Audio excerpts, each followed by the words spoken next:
Avec ses 99 465 819 habitants, l'Éthiopie est le deuxième pays d'Afrique par sa population et le 9e du continent par sa superficie estimée à 1 104 300 km², un relief essentiellement constitué de hauts plateaux. Bloqué à un moment de l'histoire par les catastrophes comme la famine, la guerre, le sida, le pays du Négus Haïlé Sélassié s'est engagé depuis quelques années sur la voie de l'émergence avec un taux de croissance entre 8 et 9%. En septembre 2015, l'Éthiopie inaugurait son tramway dénommé Addis Abeba Light Railway. Ce train fonctionne grâce à son système de lignes électriques indépendantes du réseau principal. Sa capitale, Addis Abeba, est aujourd'hui le siège de la Commission économique pour l'Afrique et de l'Union africaine. Du 28 au 31 septembre 2016, Addis Abeba a abrité le 26e sommet ordinaire de la conférence des chefs d'État et de gouvernement de l'Union africaine, placé sous le thème 2016, année des droits de l'homme en Afrique, avec un accent particulier sur les droits des femmes. Un sommet qui a vu la participation du président Macky Sall, arrivé dans la capitale éthiopienne dans la matinée du jeudi 28 janvier.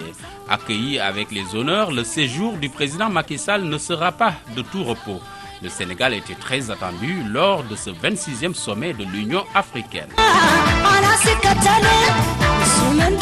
Les infrastructures ont occupé une place importante lors de ce sommet. Le président sud-africain Jacob Zuma a convié son homologue sénégalais à une rencontre sur la PICI, initiative présidentielle pour promouvoir l'infrastructure. Il a été question du corridor nord-sud qui est une priorité cette année selon le président Zuma, mais également de l'évaluation des différents projets dont le projet routier et ferroviaire Dakar-N'Djamena-Djibouti sous la houlette du Sénégal. Un pays politiquement stable avec un environnement économique favorable, le Sénégal attire les investisseurs éthiopiens. En compagnie de la ministre de la Santé, Awa Maricol Seck, le président Macky Sall a eu une séance de travail avec le premier ministre éthiopien Haïlé Mariam Desalegn, venu avec des hommes d'affaires du pays d'Haïlé Sélassié. Une occasion également de passer en revue la coopération entre les deux pays. Nous avons eu un large tour d'horizon sur l'échange d'expériences entre l'Éthiopie, qui est une grande nation africaine, qui est également un pays en pleine croissance économique, et le Sénégal. Et d'ailleurs, tous nos deux pays ont été choisis par UNIDO, qui est l'ONUDI, pour travailler sur des modèles de parcs industriels et dans la perspective de l'industrialisation du continent. Nous avons travaillé également sur l'échange, la promotion des investissements privés dans les deux pays respectifs. Et évidemment, nous avons noté avec satisfaction l'ouverture de l'Éthiopie par rapport à des investisseurs sénégalais. Et vice-versa, nous ouvrons nos portes industrielles et investisseurs éthiopiens. Enfin, nous avons passé en revue, comme il l'a dit, la coopération sur le NEPAD et sur d'autres sujets d'intérêt commun où nous devons harmoniser nos différentes positions. La 34e conférence du comité d'orientation du NEPAD, présidée par le chef de l'État sénégalais, a été un moment fort des rencontres qui ont précédé l'ouverture officielle du 26e sommet de l'Union africaine. En sa qualité de président de ce comité d'orientation, le président Macky Sall a insisté sur la nécessité pour l'Afrique de compter sur ses ressources propres pour relever le défi du financement, gage d'un développement durable. Mesdames et messieurs, le défi du financement est bien pris en compte grâce à la volonté politique des États qui ont décidé de mobiliser plus de ressources nationales et à l'engagement de la Banque africaine de développement à travers les mécanismes de financement innovants comme Africa 50. Il nous faut désormais renforcer notre expertise dans la préparation des projets, en exploitant les opportunités que nous offre l'économie globalisée et qui nous permet de bénéficier des expériences des pays qui ont réussi dans ce domaine. Selon le président Macky Sall, l'Afrique doit également s'appuyer sur la transformation agricole. Au titre des progrès que nous avons réalisés, il faut également souligner la transformation de l'agriculture africaine, devenue une priorité au niveau de tous les États, qui ont augmenté leur investissement pour faire de ce secteur un pôle de productivité et de rentabilité. Le président zimbabwéen, par ailleurs président sortant de l'Union africaine, a pour sa part mis un point d'orgue sur la formation des jeunes Africains pour arrêter l'immigration qui ternit l'image de l'Afrique. Robert Mugabe a annoncé dans la foulée la création d'une université des mines au Zimbabwe pour doper la recherche, l'innovation et l'entrepreneuriat sur le continent. L'Afrique ne doit pas être un continent de transition, a indiqué le président Macky Sall. La forte démographie du continent et la jeunesse de sa population doivent être transformées en ressources humaines efficaces. Dans cette dynamique, le chef de l'État sénégalais a salué l'initiative du président Mugabe. Il lui a demandé toutefois d'ouvrir cette université des mines aux étudiants parlant d'autres langues. Le 34e sommet du comité d'orientation des chefs d'État et de gouvernement du NEPAD s'est achevé par une séance à huis clos. Les chefs d'État et de gouvernement de l'OMVG ont procédé à Addis Abeba au renouvellement des instances de cette organisation. C'était lors d'une session extraordinaire à laquelle ont participé les présidents Alpha Condé de la Guinée, Yahya Jammeh de la Gambie, Macky Sall du Sénégal et une délégation ministérielle de la Guinée-Bissau. À l'issue de cette rencontre, la Gambie a été portée à la présidence de la conférence des chefs d'État et de gouvernement de l'OMVG. La présidence du Conseil des ministres revient à la Guinée-Bissau, alors que la Guinée-Conakry hérite du Haut-Commissariat. Le secrétariat général est occupé par le Sénégal. Les chefs d'État ont ensuite procédé à la signature d'une convention portant sur la création de l'agence de gestion des ouvrages communs de Sambangalou. Le Sénégal a été retenu pour abriter le siège de cette agence.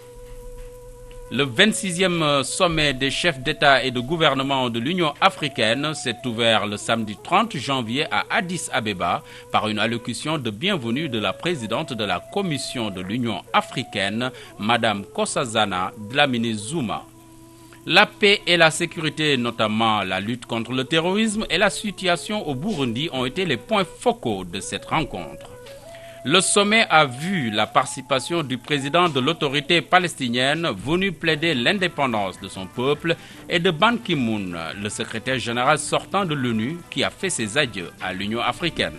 Je suis très honoré de participer une nouvelle fois au sommet annuel de l'Union africaine à Addis Ababa, comme c'est la dernière que je le ferai en tant que secrétaire général de l'ONU. L'occasion est d'autant plus importante pour moi. Par ailleurs, le secrétaire général de l'ONU a insisté sur l'autonomisation des femmes en Afrique. Les femmes doivent pouvoir participer pleinement à la vie de la société, notamment aux échelons les plus élevés des structures de l'État et dans le cadre des pourparlers de paix. L'ère de l'exclusion est terminée. Pour chaque 10 chefs d'État africains, dont le président Macky Sall, ont été mandatés par leur père dans le cadre du C10 pour la réforme du Conseil de sécurité des Nations Unies. Avec ses 54 États, l'Afrique ne dispose que d'un fauteuil non permanent au Conseil de sécurité qu'occupe actuellement le Sénégal. Une réforme réclamée à haute voix par Robert Mugabe. Nous avons demandé, réformer le Conseil de sécurité. L'Afrique, c'est 54 États membres des Nations Unies. L'Afrique, c'est les 2/3 de l'agenda du Conseil de sécurité. C'est-à-dire 70% des questions qui sont discutées au Conseil de sécurité portent sur les questions africaines. Donc, l'absence de l'Afrique dans le cercle restreint des décideurs, ce qu'on appelle le P5, les 5 membres permanents, ne se justifie pas. La situation au Burundi a également été au cœur des débats lors de ce sommet. Les autorités burundaises se sont opposées catégoriquement à l'envoi de troupes africaines dans leur pays. C'est ça que le Conseil de paix et de sécurité a proposé. Déployer 5000 éléments au Burundi pour justement assurer la sécurité et assurer la paix. Mais le Burundi, son gouvernement et son parlement ont rejeté cette décision du Conseil de paix et de sécurité. Et le vice-président du Burundi, présent au sommet, a redit l'opposition ferme du Burundi à l'envoi de toutes troupes. Et donc on ne peut pas envoyer des troupes dans ces conditions-là, parce qu'il faut assurer la sécurité des éléments qui vont être déployés sur le terrain. L'un des temps forts de ce 26e sommet a été la passation de relais entre Robert Mugabe et Idriss Déby Itno, qui est désormais le président de l'Union africaine. Le président tchadien s'est réjoui de cette élection. C'est un immense plaisir que vous faites au Tchad et à son peuple en me nommant président en exercice de l'Union africaine pour l'année 2016. Je remercie mes collègues d'Afrique centrale qui m'ont proposé à cette haute et noble fonction et vous tous ici qui venez d'entériner leur choix. J'accepte cette mission avec plaisir, mais aussi avec une pointe d'angoisse, tant la charge qui m'incombe désormais est lourde et pleine de défis. Le 26e sommet a pris fin avec la traditionnelle photo de famille. Le prochain sommet est prévu au mois de juillet à Kigali, au Rwanda. À cette occasion, le Sénégal devra présenter son rapport. Le président devait présenter son rapport aujourd'hui, mais décision a été prise de différer la présentation de beaucoup de rapports au prochain sommet de l'Union africaine qui va se tenir au mois de juillet prochain à Kigali, au Rwanda. Avant de retourner sur Dakar, le président Macky Sall a participé à la réunion du conseil d'administration de Smart Africa qui envisage de connecter à Internet toute l'Afrique subsaharienne pour un coût global de 300 milliards de dollars. Atteindre le développement durable grâce à la technologie, tel est l'objectif de Smart Africa qui regroupe 9 pays, Sénégal, Burkina Faso, Gabon, Kenya, Mali, Rwanda, Soudan Sud, Ouganda et Tchad. Le président gabonais Ali Bongo Ondimba fait l'économie de cette rencontre. Je pense que c'est une bonne réunion que nous avons eue sur un sujet d'importance. Vous savez, aujourd'hui, les télécommunications et nouvelles technologies, c'est un sujet qui est très important et pour lequel nous, Africains, nous devons être très impliqués. Nous avons plus d'utilisateurs de téléphones mobiles que n'importe qui.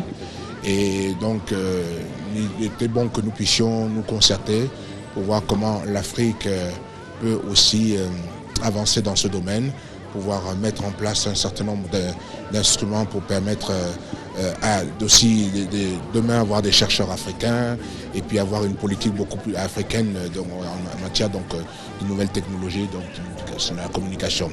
Donc ça va dans le bon sens chaque fois que nous pouvons nous retrouver et discuter pour améliorer un petit peu les conditions sur le marché, sur la scène africaine pour nos pays, pour nos entreprises et parce que aussi nous sommes obligés de penser toujours à tout ce que nous pouvons faire pour créer des emplois. Après une belle participation du Sénégal au 26e sommet de l'Union africaine, le président Macky Sall, la diplomatie sénégalaise en bandoulière, a quitté Addis Abeba pour rejoindre la capitale sénégalaise.